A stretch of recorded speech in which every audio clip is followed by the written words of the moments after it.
Devotional chapters Ramayanam Bhagavad Gita ఛానల్కు స్వాగతం. భగవద్గీతను కృష్ణుడు అర్జునుడికి ఎప్పుడు, ఏం సందర్భంలో, ఎక్కడ, ఏ సమయంలో, ఏమి ఆశించి చెప్పాడో తెలుసుకుందాము. కృష్ణుడు తృప్తిగా భోజనం చేసిన తరువాత తాంబూలం సేవిస్తూ, అర్జున, కులాసాగా భగవద్గీత చెప్పుకుందామా అని చెప్పలేదు.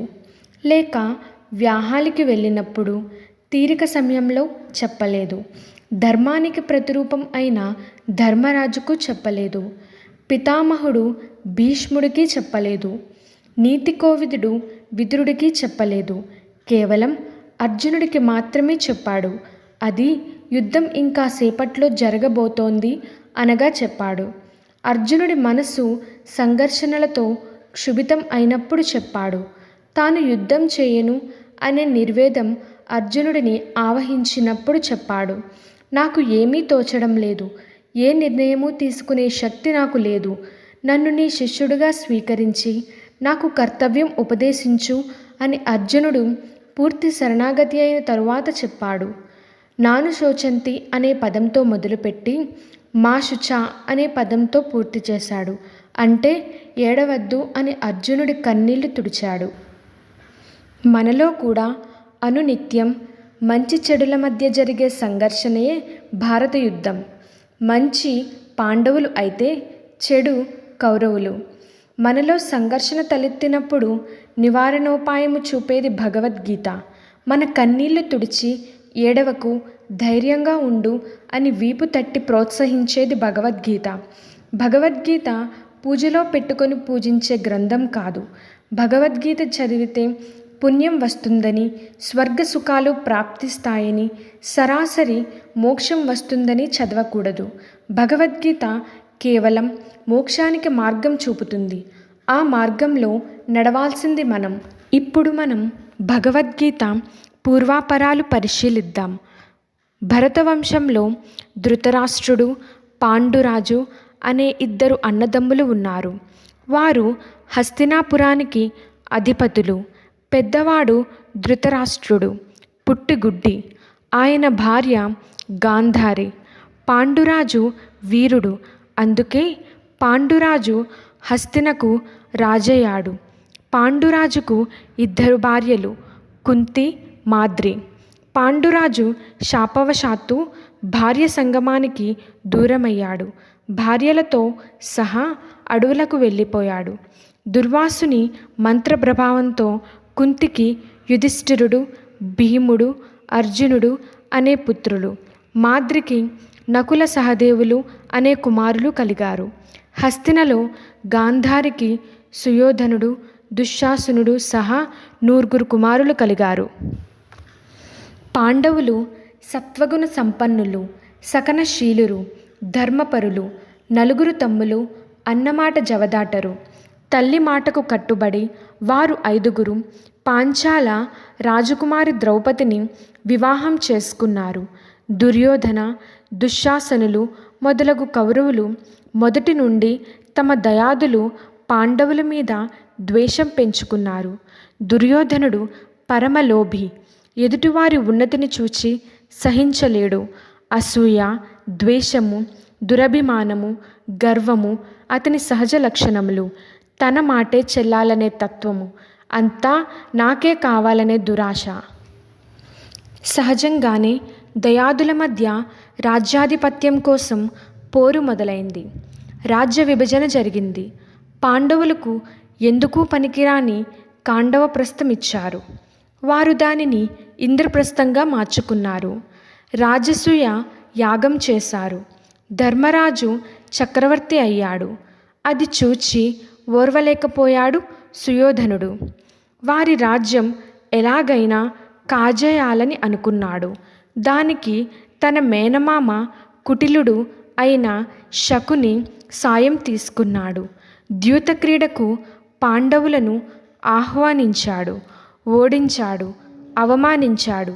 వారినే కాదు, వారి భార్య ద్రౌపదిని కూడా నిండు సభలో అవమానించాడు. రాజ్యం అపహరించి అడవులకు పంపించాడు. అరణ్యవాసానంతరం పాండవులు తిరిగి వచ్చి తమ రాజ్యం తమకు ఇమ్మని అడిగారు.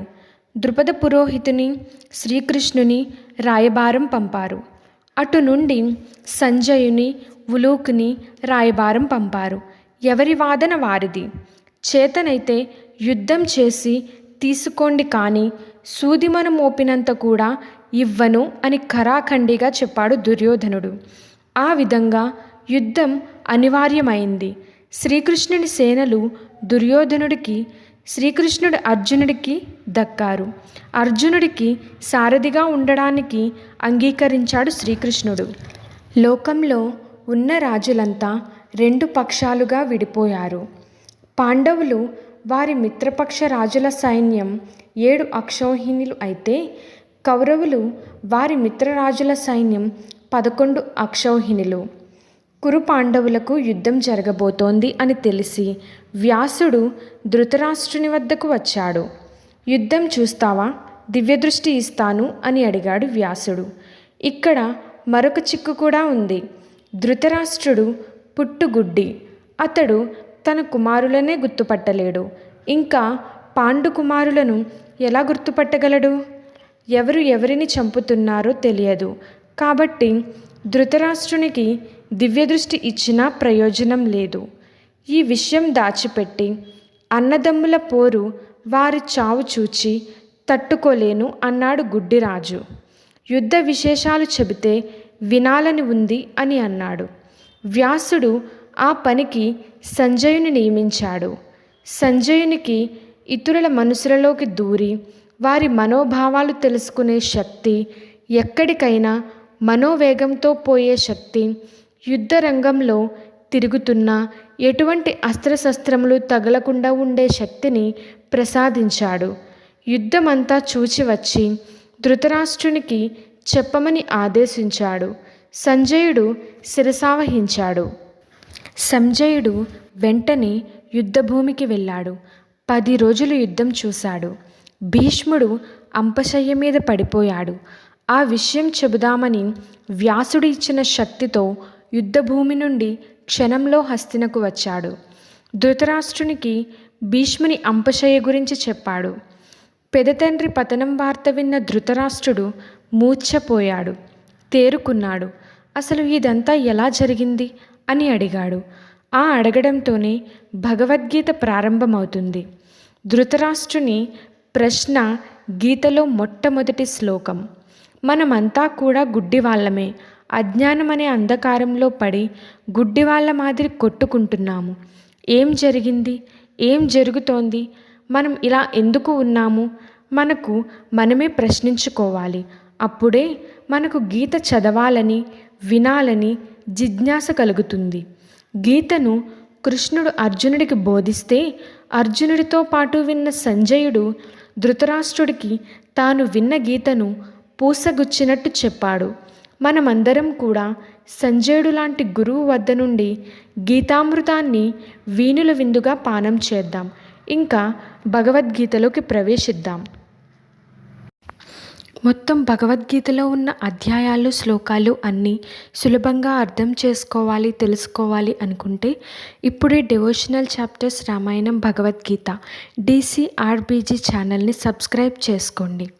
నెక్స్ట్ వీడియో మిస్ కాకుండా మీకు నోటిఫికేషన్ రూపంలో రావాలి అనుకుంటే bell icon all symbol click చేయండి. వీడియో మీకు నచ్చినట్లయితే లైక్ చేసి కామెంట్ చేయండి. ధన్యవాదములు.